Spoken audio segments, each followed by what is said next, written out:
عباده أشهد أن لا إله إلا الله لا فضل لملكه وأشهد أن محمدا عبده ورسوله أفضل عباده اللهم صل وسلم على سيدنا محمد وعلى آله وأصحابه وأتباعه إلى يوم لقائه أما بعد وقال تعالى في القرآن العظيم أعوذ بالله من الشيطان الرجيم بسم الله الرحمن الرحيم قل لا يصيبنا إلا ما كتب الله لنا وقال أيضا إن الله لا يغير بقوم حتى يغيروا ما بأنفسهم وقال أيضا إنا مكناهم في الأرض وآتيناهم من كل شيء سببا فأتبع سببا صدق الله العظيم وصدق نبي الكريم ونحن على ذلك من الشاهدين والشاكرين. Alhamdulillah, puji dan syukur kita panjatkan kehadrat Allah yang mana atas karunia nikmatnya sehingga kita di subuh ini masih diberikan kesehatan dan kesempatan untuk hadir melaksanakan kewajiban kita, yaitu sholat subuh berjamaah, yang mana sebagaimana janji Allah dan Rasulnya, barang siapa orang yang melaksanakan sholat berjamaah, niscaya dia akan mendapatkan 27 keutamaan dibanding orang yang sholat sendiri. Mudah-mudahan kita mendapat pahala itu. Amin ya rabbal alamin. Sholawat dan salam semoga tercurah limpahkan kepada Nabi yang mulia, Nabi Muhammad sallallahu alaihi wasallam. Tak lupa kepada keluarganya, sahabatnya, tabi'in-tabi'atnya, dan mudah-mudahan kita diakui sebagai umatnya dan mendapatkan syafaatnya. Amin ya Allah ya rabbal alamin. Para hadirin jamaah subuh yang dimuliakan Allah Subhanahu wa taala dan yang saya hormati.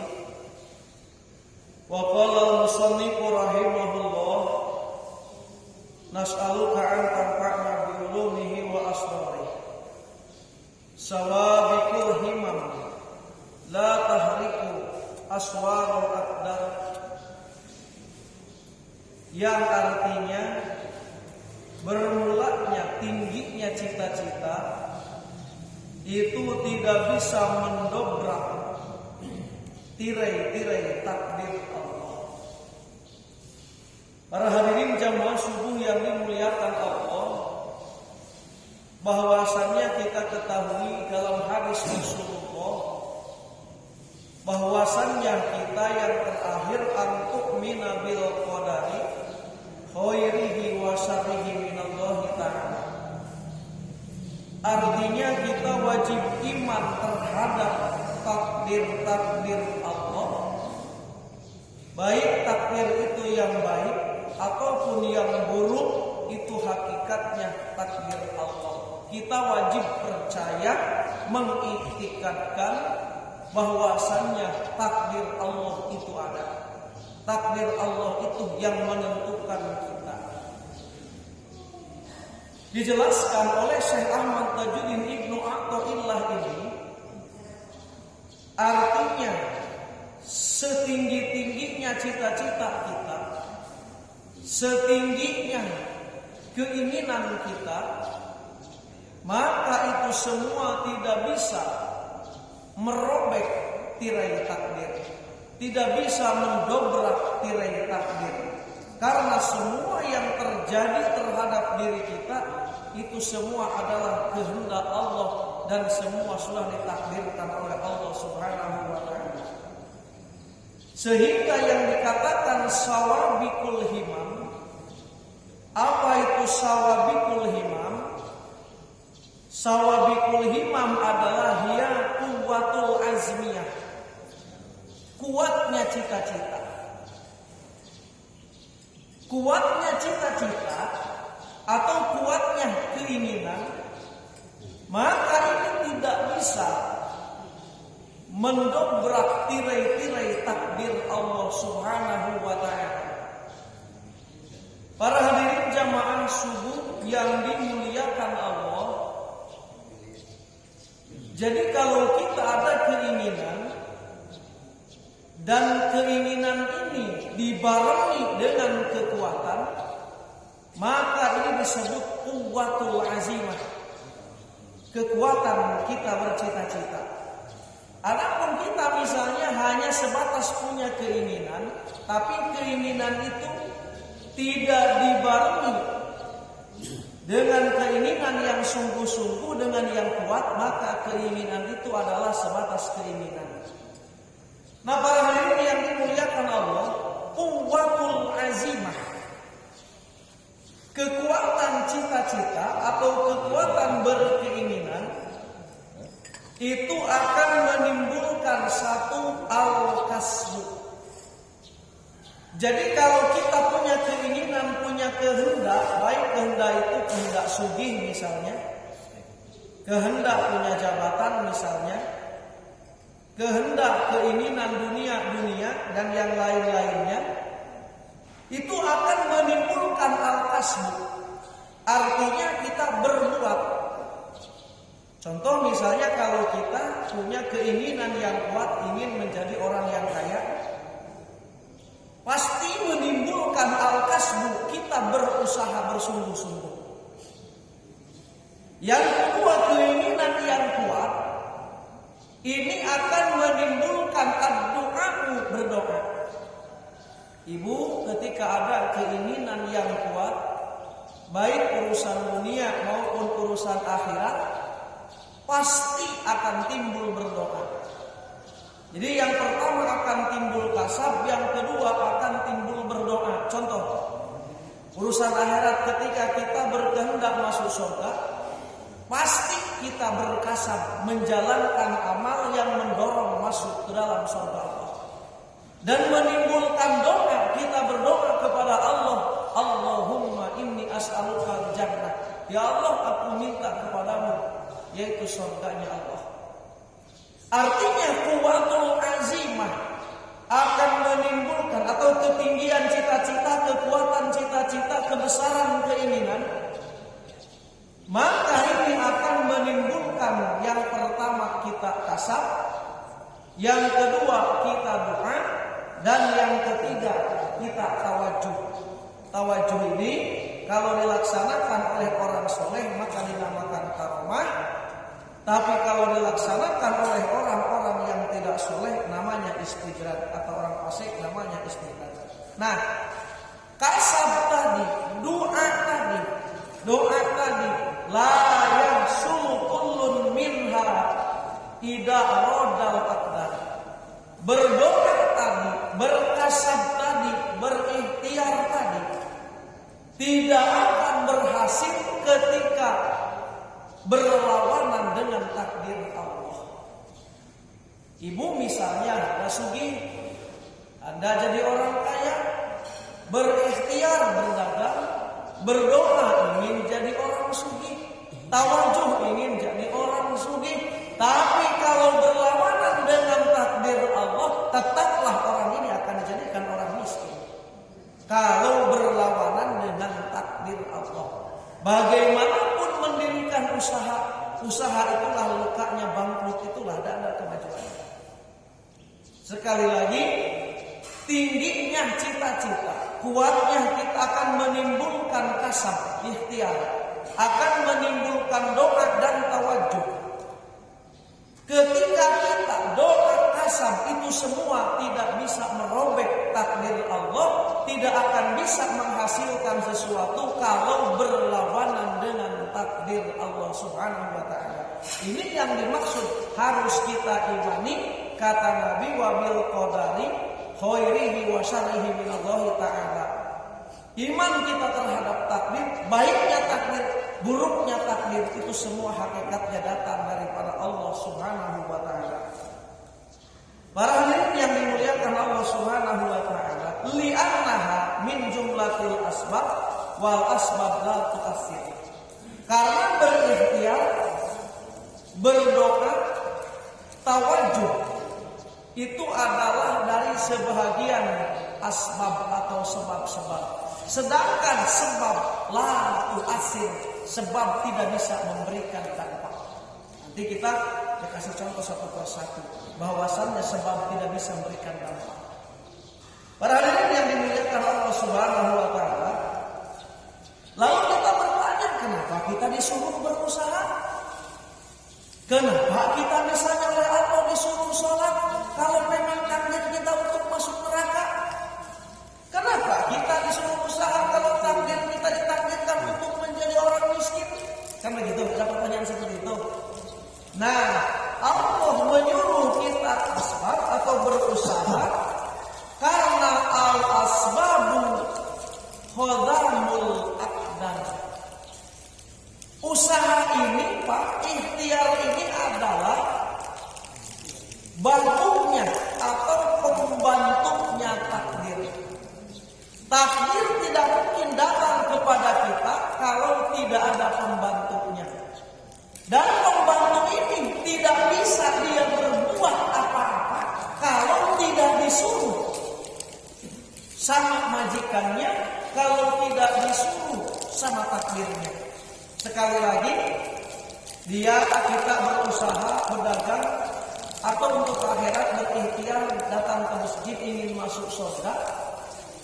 Itu adalah khodamul aqdar, pembantunya takdir Allah.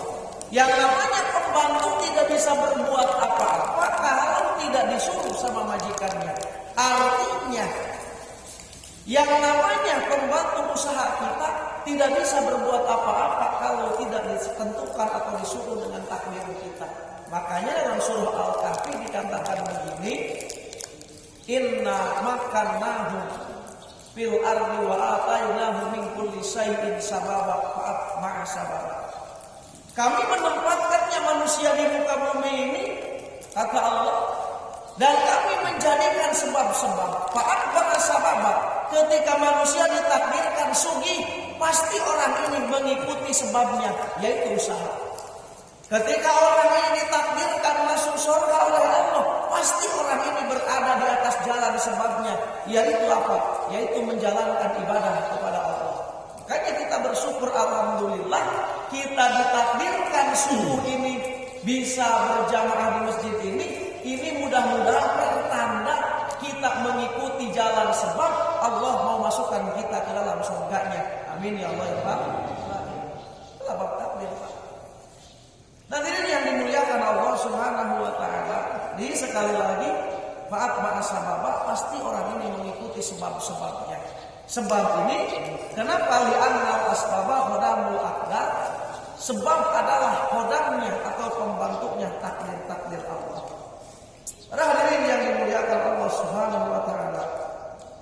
Wa man i'taqada annal asbaba tu'assiru bi quwwatin ja'alaha Allahu fiha fahuwa fasik. Faman i'taqada al asbaba tu'assiru fahuwa kafir. Barang siapa orang yang meyakini bahwasannya sebab adalah memberi bekas, pokoknya yang memberi bekas itu sebab, fahuwa kafir, maka orangnya telah kufur kepada Allah. Contoh, kalau orang ingin sehat dari penyakit, kata dokter kita harus minum obat. Obat ini adalah asbab atau sebab Pak. Obat ini adalah sebab yang menyembuhkan Allah. Makanya gak ada obat nomor satu. Gak ada obat yang nomor satu. Oh ini obatnya bagus Pak D. Tidak. Kalau Allah tidak mengizinkan, loka kita sakit itu. Nah jadi yang dimuliakan, barang siapa orang yang iktikadnya penuh, semuanya pokoknya yang menyembuhkan aku ini obat kosong daripada Allah. Jadi mulut dengan hati ini mengiktikadkan, awas iktikad bagian hati ini. Kalau mulut, Bu, bagaimana Ibu sembuh? Alhamdulillah kemarin saya minum obat, saya sembuh. Kalau sebatas mulut kita ngecek, kita minum obat, tidak masalah. Tapi kalau hati mengiktikadkan bahwasanya obat yang menyembuhkan kita tanpa Allah diikut sertakan kepada kita, bahwa kafir, maka orangnya telah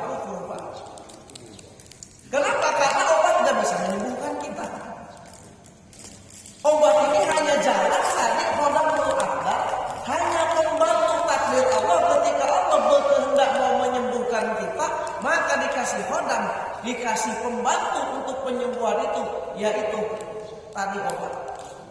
Nah, kenapa dibutuhkan khodam, dibutuhkan asbab? Karena asbab ini mohon maaf Pak, ibaratnya pembantu. Yang namanya pembantu, kalau kerjanya baik dikasih pahala, kalau kerjanya buruk ya dikasih siksa. Fungsi khodam itu tadi. Hadirin yang dimuliakan Allah Subhanahu wa taala. Yang kedua, wa man ittaqada annal asbaba la tu'assir. Yang kedua, wa man ittaqada annal asbaba tu'assiru bi quwwatin ja'alaha Allahu fiha fa huwa fasik. Barang siapa orang yang mengiktikadkan dalam hati sesungguhnya asbab-asbab seperti minum obat itu memberikan kekuatan atau memberikan bekas dengan kekuatan yang dijadikan oleh Allah di dalamnya, bahwa fasik, maka orang ini fasik. Contoh begini, saya minum sembuh karena apa? Karena minum obat, di obat itu oleh Allah disimpankan kekuatan untuk menyembuhkan saya. Itu orang fasik. Karena tetap sekali lagi, takdir Allah yang berkata kita sembuh dengan sebab tadi minum obat. Yang ketiga, wa man ittaqada annal asbab la tu'assir wa tu'assiru Allahu wahdah, lakin mata wujidat al-musabbab fa huwa jahil. Barang siapa orang yang mengiktikadkan semua sebab-sebab tidak memberikan bekas, sedangkan yang memberikan bekas hanya Allah wahdah, tetapi mata wujidat kadang-kadang ada itu asbab wujidat al-musabbab, maka ada yang disebabkan. Bahwa jahil, maka orang ini orang bodoh. Ada orang yang berkata begini, oh kalau saya tidak minum obat karena bakalan sembuh. Walaupun Allah yang menyembuhkan aku itu. Sekali lagi, walau Allah yang menyembuhkan saya ini, tapi kalau saya nggak minum obat karena bakalan sembuh. Nah, ini termasuk orang jahil. Memang hatinya sudah kepada Allah, yakin yang menyembuhkan. Cuman dia berkata, kalau saya tidak minum obat, nggak bakalan sembuh-sembuh. Kalau saya tidak usaha, nggak bakalan kaya-kaya. Termasuk orang jahil ini belum benar. Tetapi ini yang selanjutnya, wa man ittaqada annal asbaba la tu'assir wal mu'assir wallahu wahdah. Wujudus sabab la yalzim al-musabbab fa huwa muwahhid. Orang yang bertauhid ketika dia mengiktikadkan bahwasannya usaha atau ikhtiar, dia tidak memberikan bekas, yang memberikan bekas hanya Allah. Adanya asbab belum tentu adanya musabbab. Adanya minum obat belum tentu adanya sembuh. Bahwa muwahhid ini adalah orang yang bertauhid. Adanya usaha belum tentu kaya. Adanya minum obat belum tentu sembuh. Bahwa muwahhid ini orang termasuk orang yang bertauhid. Hati-hati. Ini bagian hati, ittaqada, keyakinan. Kalau ditanya, ibu kenapa ibu ini, bapak kenapa bapak sembuh? Alhamdulillah minum obat itu kemarin sembuh. Kalau mulut tidak masalah. Jangan dikatakan, ibu kenapa sembuh? Kata ibu, Allah yang menyembuhkan saya. Ya Allah, tapi ada istilahnya, mohon maaf, etika lisan dalam itu tauhid. Ibu kenapa ibu jatuh? Allah yang menjatuhkan saya, misalnya. Dengan takdir Allah saya jatuh. Kenapa orang itu meninggal?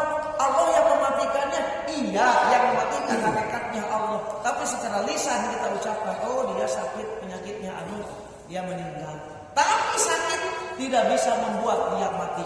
Jatuh dari kendaraan, kecelakaan tidak bisa membuat dia mati. Yang membuat dia mati hanya Allah Ta'ala. Cuma itu adalah sebab. Nah, hadirin yang dimuliakan Allah Subhanahu wa taala, sekali lagi orang yang bertauhid, dia beriktikad bahwasannya sakit tidak menimbulkan kematian, tidak memberikan bekas kematian. Belum tentu orang mati dengan adanya sakit, atau juga belum tentu orang sakit akan cepat mati. Artinya kematian itu hakikatnya Allah dan qadarullah dan takdir Allah. Itulah yang masuk iman kepada takdir. Para hadirin yang dimuliakan Allah Subhanahu wa taala, makanya orang yang kasar atau orang yang berikhtiar minum obat atau seperti orang dagang, usaha dan yang lain-lainnya kebagi 4. Yang pertama, man yara ar-rizqa minallahi ta'ala wa minal kasbi fahuwa musyrik. Barang siapa orang yang memandang bahwasanya rezeki ini datang dari Allah dan datang dari pekerjaan. Pokoknya yakin yang mendatangkan rezeki ini didamkan dari Allah setengah, dari pekerjaan setengah, digabung menjadi rezeki buat kita. Bahwa musyrik, orang ini menyekutukan Allah.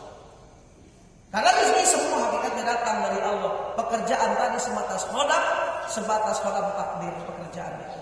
Minum obat sebatas khodam takdir. Yang kedua, man yara ar-rizqa minallahi ta'ala wa la yadri ayyutihi amra fahuwa sakun munafik. Barang siapa orang yang melihat memandang rezeki daripada Allah Ta'ala, tapi dia tidak tahu bahwasanya Allah ini, apakah dia yang memberinya, apakah Allah ini tidak memberinya, bahwa fasik, bahwa syakin atau fasik. Orang ini adalah orang yang ragu-ragu dan yang fasik. Ini begini maksudnya. Ketika dia dapat rezeki, dipandang, apakah rezeki dari Allah ini apa bukan? Apakah dari Allah apa bukan? Ragu-ragu orang ini, maka termasuk orang yang fasik. Kalau yang tadi tidak ragu-ragu, kalau yakin dari Allah setengah, dari usaha dia setengah. Jadi Allah disebutkan yang anggap rezeki itu kepada dia satu Allah, dua pekerjaan. Sehingga dia menganggap pekerjaan itu punya kekuatan ngasih rezeki kepada kita. Ini musyrik menyekutukan Allah kalau yang begitu. Yang ketiga, man yara ar-rizqa minallah wala yu'addi haqqahu aw yasillah li ajlil kasbi fahuwa fasik. Orang fasik adalah ketika dia memandang rezeki dari Allah, rezekinya pandang dari Allah. Yakin rezeki yang aku dapatin dari Allah, tapi wala yu'addi, dia tidak memberikan haknya rezeki itu. Bahkan rezeki digunakan untuk maksiat. Bahkan dia bermaksiat kepada Allah karena kasar, meninggalkan sholat karena kerja, meninggalkan sholat karena jabatan. Bahwa fasik, orang ini orang fasik. Dia yakin rezekinya dari Allah. Alhamdulillah aku dapat rezeki dari Allah. Alhamdulillah aku dikasih nikmat oleh Allah rezeki yang banyak, tapi zakat tidak dikeluarkan. Dia mengatakan alhamdulillah semua rezeki dari Allah yang aku miliki ini. Tapi rezekinya malah digunakan untuk bermaksiat kepada Allah. Bahkan mencari rezekinya itu maksiat kepada Allah. Mencari rezekinya itu malah meninggalkan sholat. Hatinya yakin rezekinya dari Allah, tapi mencari rezekinya meninggalkan sholat. Fahuwa fasik, orang ini adalah orang fasik. Hadirin yang dimuliakan Allah Subhanahu wa taala. Nah, yang keempat, mayyara rizqu minallahi ta'ala wahdah wa ahraja haqqahu wa la yasillah li ajlil kasbi wa huwa mu'minun mukhlis. Orang mukmin yang ikhlas adalah ketika dia memandang rezeki datang dari Allah semata dan dia keluarkan hak dari rezeki itu, dan dia rezekinya tidak digunakan untuk berdosa, bahkan dia mencari rezeki tidak meninggalkan ibadah. Fahuwa mu'min mukhlis. Mukmin yang ikhlas itu adalah ketika dia dapat rezeki, satu diiktikadkan rezeki datang dari Allah, kemudian dikeluarkan hak dan kewajiban dari harta itu, dikeluarkan zakatnya, kemudian dengan rezeki tidak digunakan maksiat. Ini adalah mukmin yang mukhlis. Inilah yang harus kita kejar. Jadi kalau kita datang rezeki, yakini rezeki itu datang dari Allah semata. Pas datang ke tangan kita, cepat keluarkan 2% setengahnya. Pisahkan 2% setengahnya. Karena yang 2% setengahnya bukan milik kita itu. Itu milik hak fakir miskin. Bukan hak kita itu. Nah, hadirin yang dimuliakan Allah Subhanahu wa taala. Kemudian Rasulullah SAW bersabda tadi, mal iman al-imanu billahi wa malaikatihi wa kutubihi wa rusulihi wa bil yaumil akhir wa bil qadari khairihi wa syarrihi minallah.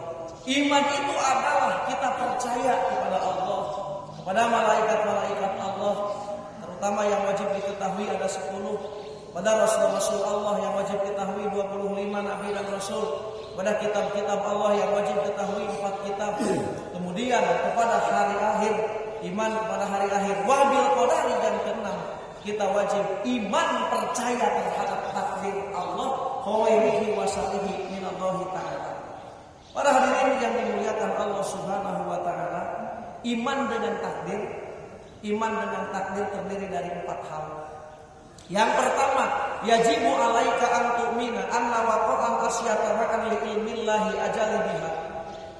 Wajib atas kita percaya bahwasannya sesuatu yang tiba, yang terjadi kepada kita, itu semua mengikuti pengetahuan Allah dari ajalnya.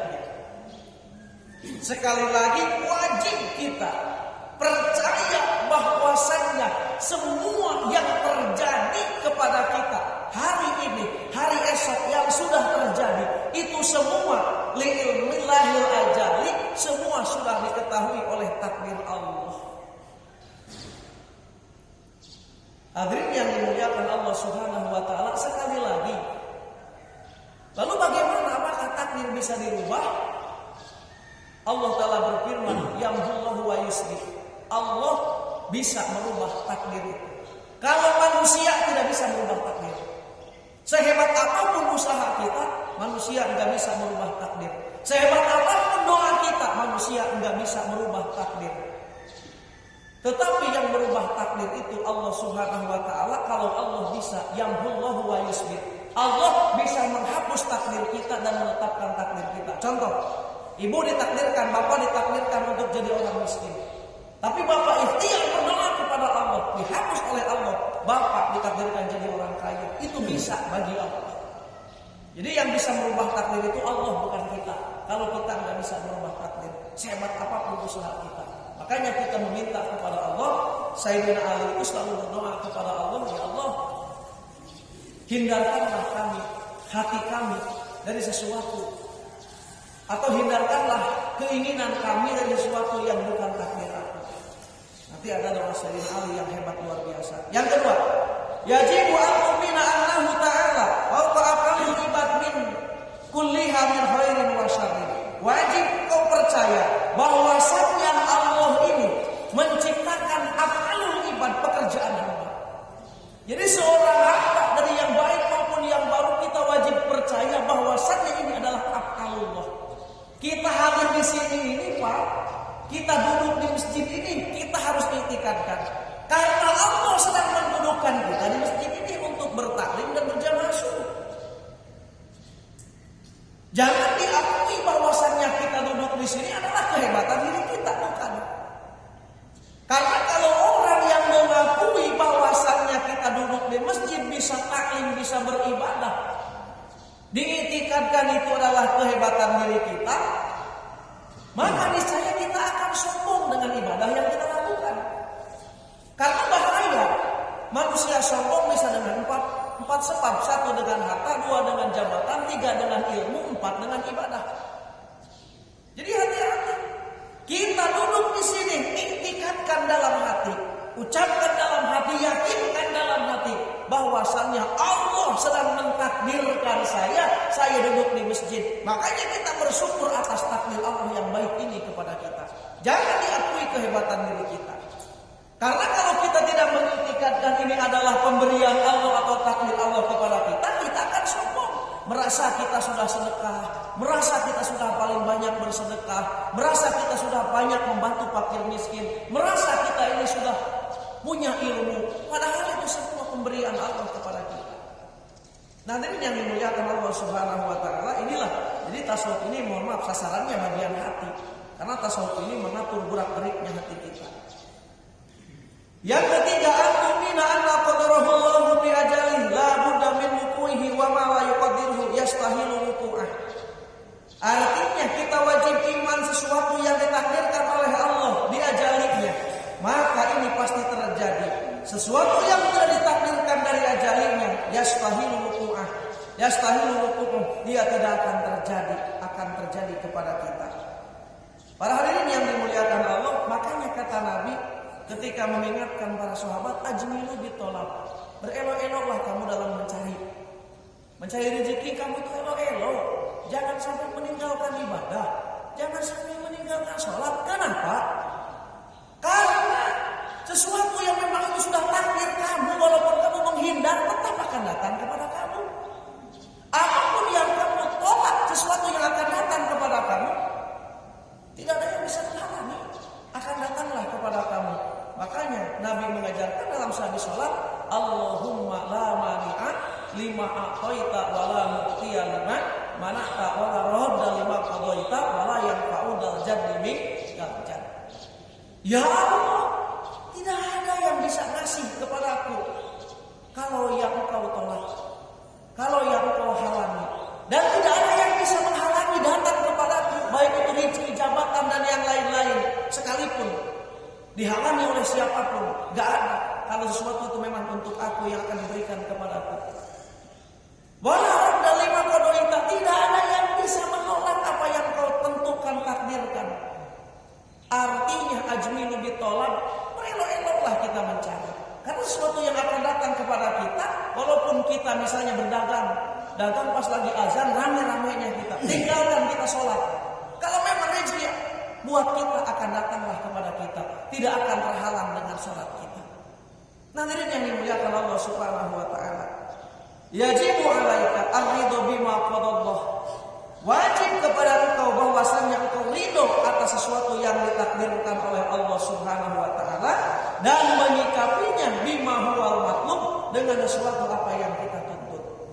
Para hadirin yang dimuliakan Allah Subhanahu wa taala, wajib kita ridho sesuatu yang ditakdirkan oleh Allah. Hadirin yang dimuliakan Allah, manusia ini setiap hari, setiap detik tidak lepas dengan takdir. Satu, Allah mentakdirkan kepada kita nikmat. Pasti saat ini Allah sedang memberikan nikmat kepada kita.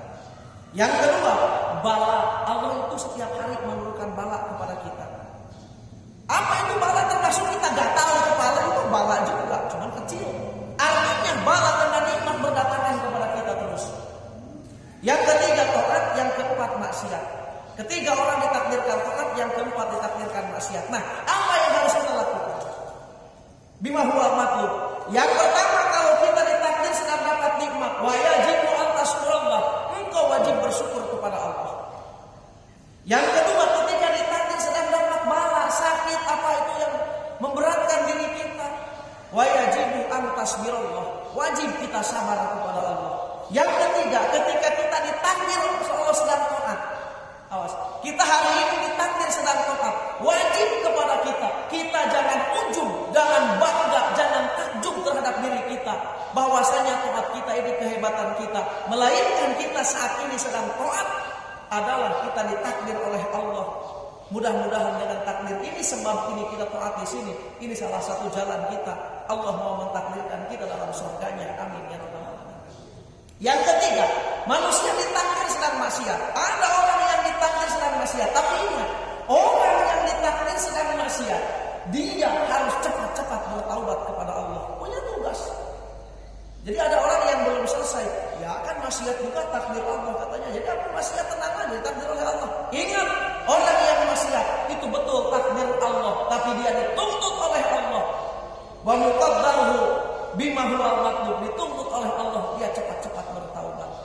Intinya takdir Allah yang empat ini, kalau kita sedang nikmat wajib kita bersyukur, sedang bala wajib kita bersabar. Ketika sedang taat, jangan kita takjub dengan taat kita. Dan ketika kita sedang maksiat, Allah menuntut kepada kita taubat tawuran pada waktu yang dekat. Artinya dosa sekarang, cepat bertaubat sekarang juga. Hadirin yang dimuliakan Allah Subhanahu wa taala, jadi itulah takdir-takdir Allah yang terjadi kepada diri kita. Kemudian takdir Allah itu ada buahnya. Samratul iman bitakdir, hikmah atau buahnya iman kepada takdir. Satu, al-itminan. Orang yang yakin dengan qadarullah, takdir Allah, jiwanya, hatinya akan tenang, Pak. Ketika orang berburu jabatan, kita pun juga sama mengejar jabatan itu. Hatinya akan tenang. Kenapa? Karena dia yakin sesuatu kalau kata Allah akan datang kepada kita, datang. Tidak datang walaupun kita mengeluarkan duit berapapun, tidak akan jadi kita ini. Kan begitu. Itminan, tenang hatinya. Yang kedua, at-tawakkul, dia hidupnya akan tawakal kepada Allah. Semua yang terjadi pada dirinya akan dia nikmati. Tawakal kepada Allah, tidak ambisi. Yang ketiga, ada mutawbih bi akhlaqi bi khalqillah. Tidak adanya mau mencela kepada makhluk Allah. Makanya Ibnu Umar berkata, aku dengan Nabi Nabi itu belum pernah mengatakan begini, ini terjadi gara-gara kamu. Gak pernah begitu. Oh, ini kalau kamu gak begini, ini tidak akan terjadi begini. Gak ada Nabi itu. Tidak ada mencela manusia. Yang keempat, ighlaqu babi syaitan bi'in walau, mengunci pintu syaitan dengan seandainya, andai kata dan jikalau. Jadi setan ini Pak mewaswaskan hati manusia itu dengan kata seandainya, jikalau, andai kata. Kata setan, andai kata kamu begini, kamu pasti begitu. Itu mohon maaf, itu bisikan setan untuk mewaswaskan hati kita. Jikalau kamu begini, kamu akan begini. Itu bisikan setan, Pak. Hati-hati. Artinya semua yang terjadi kepada kita yakini itu adalah qadarullah, takdir Allah Subhanahu wa taala yang wajib kita imani. Kenapa kita mengaji bab takdir di sini? Karena nanti di depan ada yang menjelaskan yang berkaitan merujuk ke bab takdir. Karena hikam ini mohon maaf, pelajaran hari ini menyangkut nanti di depan, atau yang di depan nanti menyangkut kepada yang di bawah. Kenapa itu? Karena nanti di hikam ini adalah di antara salah satu keunikannya kitab Al-Hikam itu. Jadi hari ini kita ngaji menimbulkan pertanyaan, nanti jawabannya dijelaskan di depan. Itulah kehebatan kita, di antara kehebatannya Syarah Al-Hikam. Hadirin yang dimuliakan Allah Subhanahu wa taala, itulah sebenarnya masih banyak tentang menguraikan bab takdir ini. Cuman kesimpulannya tadi sawabiqul himam la tahbus warul aqdar. Artinya hebatnya, tingginya cita-cita kita, tingginya keinginan kita, kuatnya cita-cita kita, itu semua tidak bisa merobek takdir Allah Subhanahu wa taala. Tidak bisa mendobrak takdir Allah Subhanahu wa taala. Dan kita wajib sekali lagi mengimani bahwasannya percaya terhadap takdir akan menimbulkan hati kita tenang. Percaya terhadap takdir akan menimbulkan tawakal. Percaya terhadap takdir kita tidak akan mencela manusia. Ini gara-gara kamu, ini kesalahan kamu, tidak ada. Semua yang terjadi adalah kehendak Allah Subhanahu wa taala. Dan yang keempat, ighlaqu babi syaitin bi'in walau, ini akan mengunci pintu setan dari kata-kata jikalau, andai kata, atau seumpamanya. Nah, hadirin yang dimuliakan Allah Subhanahu wa taala, mudah-mudahan kita jadikan oleh Allah orang yang kuat iman, termasuk iman kepada qadarullah. Amin ya Allah ya rabbal alamin. Sekian pengajian subuh pagi ini. Mohon maaf bila kekurangan dan kelebihan. Kepada Allah kami mohon ampun. Wassalamualaikum